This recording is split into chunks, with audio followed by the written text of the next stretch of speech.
think Chicago is going to be next, and we'll get to St. Louis also. And on Charlie Kirk's assassination. And New Orleans we want to get to, too.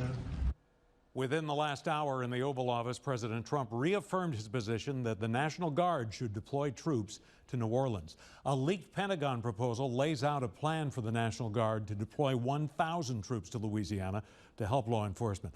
Maddie Kurth examines how much of an impact those troops could have.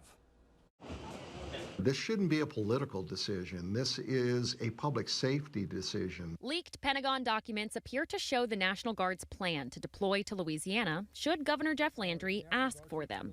Landry has supported the idea ever since President Donald Trump suggested the Crescent City as the latest focus of his crime-fighting agenda, but he still hasn't made a formal request. There's a shortage of troopers. There's a shortage of police officers. Metropolitan Crime Commission President Rafael Goyeneche says the city is still short about 300 officers.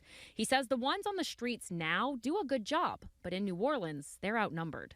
Even though crime is down dramatically over the last 3 years, on a per capita basis, we still have a high crime rate. The numbers show that citywide, reports of major violent crimes like carjackings and shootings were cut in half the last time the National Guard was deployed here.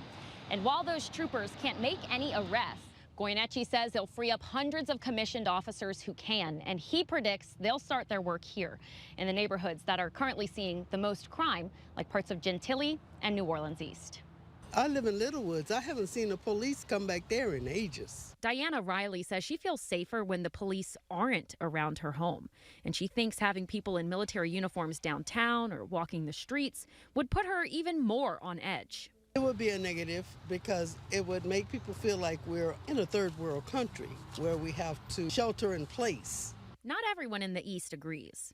The troopers will make us feel safe because it's going to deter the bad guys. It's not going to make them feel safe. Yeah, sometimes I feel safe, sometimes I don't. It just depends. Goyeneche says New Orleanians and the National Guard have a long-standing history.